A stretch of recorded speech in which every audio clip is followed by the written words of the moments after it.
Kamu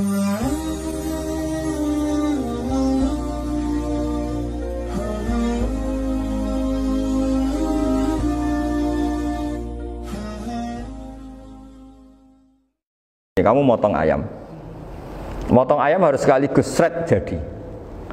Jangan sampai nyuwun sewu 2 kali. Jangan-jangan misalnya gini, ayam tak potong, pas ke kiri separuh, ya ke kiri separuh apa hulkumnya. Pak Arifin datang, assalamualaikum Gus Pak, waalaikumsalam, terus santai jagungan dulu. Jagungan sampai besoknya itu nggak meneruskan. Bareng-bareng malah salam, ingat lagi loh ayam saya ini. Ketika saya meneruskan ini, potensi ayam ini sudah mati atau sudah hidup yang ini masih mazhab Syafi'i loh ya, atau sudah hidup yang sudah tidak normal. Artinya apa? Penyembelian kedua yang mengeksekusi tadi sebenarnya mengeksekusi barang mati. Yang penyembelian pertama tidak bisa dikatakan penyembelian karena tidak sampai mati. Penyembelian kedua berstatus setengah mati. Nah kalau seperti itu maka haram. Kecuali itu dilakukan secara fauron. Fauron dicontohkan nyembelih ternyata pesunya kedul terus ngambil yang lain tapi fauron langsung atau terjatuh ngambil langsung ya itu boleh karena ditoleransi. Tapi kalau kalam ajnabi kayak tadi mohon Pak Arifin seperti Pak Arifin alhamdulillah sih jaminan mau rawuh cari ayamnya asem mana ini harus sebar ini orang ngawur betul. Jadi, lah itu sarah. Bicara sampai detail itu sarah. Jadi ada sekian kemungkinan. Jadi termasuk yang diandaikan apa? Nah, hayat mustaqirah itu batasnya yakunu maha ibsorun biikhtiarin wa nutkun biikhtiarin wa harokatun ikhtiyariyah. Hayat mustaqirah itu kalau dia betok-betok itu ya karena karepnya. Maksudnya gini, gamane cara roh pitik wedok engkek yo cek karepe dhewe. Cara dia melihat peso itu karpe ya masih lari. Jadi misalnya ada ayam kita sembelih baru luka sedikit, belum sampai andaikan dibiarin ya mungkin suatu saat sembuh luka. Terus melihat kamu lari ketakutan karena kamu dianggap gladiator, killer lah. Nah itu berarti punya hayat mustaqirah. Tapi sudah kalau kamu sembelih karek ngeriwit, roh kue serawedi. Ya kan, mau demo ya sudah nggak berkutik, ya dia berarti tidak punya hayat mustaqirah gitu. Ya batasannya itu Joro. Nah, dalam mazhab Syafi'i syarat sahnya penyembelihan harus hewan itu punya hayat mustaqirah. Nah ini sarah ya, jadi sarah itu lebih jelimet. Nah makanya kenapa tidak boleh nyembelih pakai yang tumpul Mas Nafis? Takutnya ayamnya itu mengalami dohtoh, atau kok ditekek. Misalnya sama nyembelih pakai peso tumpul, ini kini ketekek, takut kan dia misalnya ayamnya jantungan, roh peso wis setruk kan, udah gitu ketekek, nah itu mati dulu pasti itu. Jadi pas diongok-ongok ini sudah mati. Jadi nanti kalau di akhirat, sepertinya saya sudah mati loh, ngawur. Wah apalagi nganggo keris naga sosro, wah itu sudah gereng sakti kan, diginikin tok sudah mati kan. Makanya bahaya nyembelih pakai keris-keris sakti karena sebelum terpotong sudah mati saking saktinya apa? Keris itu misalnya gitu. Baru nempel. Makanya nanti suatu saat ada pertanyaan ini, boleh enggak nyembelih ayam orang yang rainya itu sangat? Wah itu haram, kena. Oh itu mesti mati dulu. Kumisen tatonan apa? Kayak algojo. Iya kayak algojo. Ayamnya jenis apa? Stroke ya? Jenis penakut. Pas mau disembelih gitu tidak mati. Jadi hati-hati ya nyembelih ayam. Jadi kalau orang kampung Pak Arifin ya, orang kampung mudin kampung. Mungkin kalau orang kota sudah nyuwun sewu enggak peduli. Kalau orang kampung itu apa itu Pak Arifin? Kalau nyembelih jago itu sampai apa itu? Ilatnya dikeluarin dulu. Oh iya. Apa ini? Iya karena takutnya katanya beberapa yang kaget itu kelek apa? Iya ketelan ya. Ya itu ya ada kearifan gitu, tapi ya terlalu ya menyiksa ayam. Tapi memang potensi katanya Pak Arif. Katanya yang ahli-ahli itu ya. Jadi kalau dia jago ya mau disembelih, saking takutnya itu.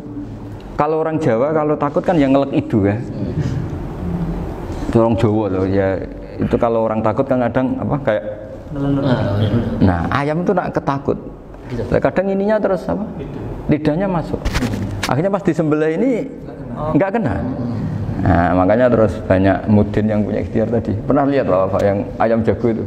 Ilatnya dikeluarin. Ya, itu ya tidak wajib, cuma tidak bisa kita salahkan. Tapi kata penyembelih yang lain tak tanya, eksekutor yang lain, pokoknya rodok dipenek Gus. Iku serai iso. Saya belum pernah nyembelih ayam karena ini kan selain nggak profesi saya juga nggak mentolonan saya. Tapi ini beberapa kefiah ya, yang penting kita tahu ilmunya. Yang paling pokok itu qatul khulqum wal mari. Ya kira-kira dalan sing digo nafas sama digo makanan tadi. Ya tapi itu tadi caranya semua itu harus mengalami atau masih punya hayatun mustaqirah. Nah, takutnya dalam konteks nyembelih yang apa tadi? Saya bilang separuh tadi. Itu jamnya normal enggak, itu sudah jam 11 ini? Jam 10. Cepetan dikit. Oh, jam mati almarhum itu. Itu enggak halal disembelih itu sudah maitah ya. 10.14 kan. Iya. Ya makanya saya bingung lihat jam.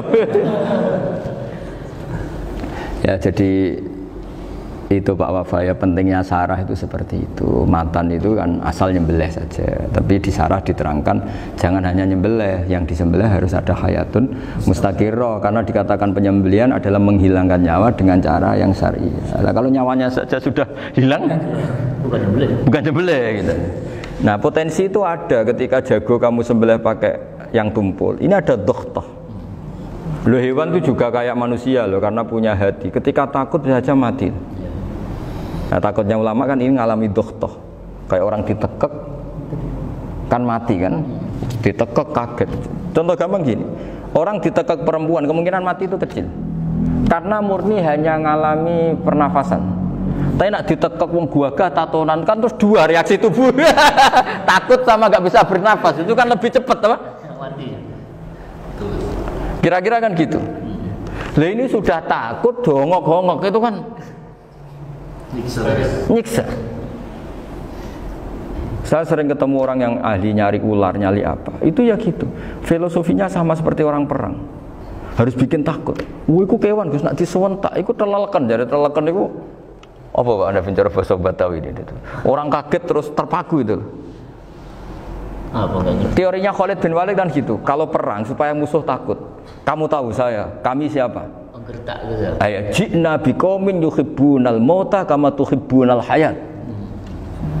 Kita ini bawa pasukan yang mereka mencintai mati kayak kalian mencintai hidup.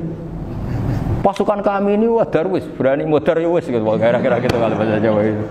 Kita mati. Berani mati. Akhirnya musuhnya kan nah, di antara syaratnya perang kan gitu, harus bikin musuh itu takut, gemeter. Nah, telelekan itu gampang gitu loh. Telelekan itu pokoknya tadi loh Pak Arifin, kepaku tadi. Agak berkutik. Paham ya? Nah, jangan-jangan ayam yang kita sembelih mau wis wedi dongok-dongok mati duluan gitu loh.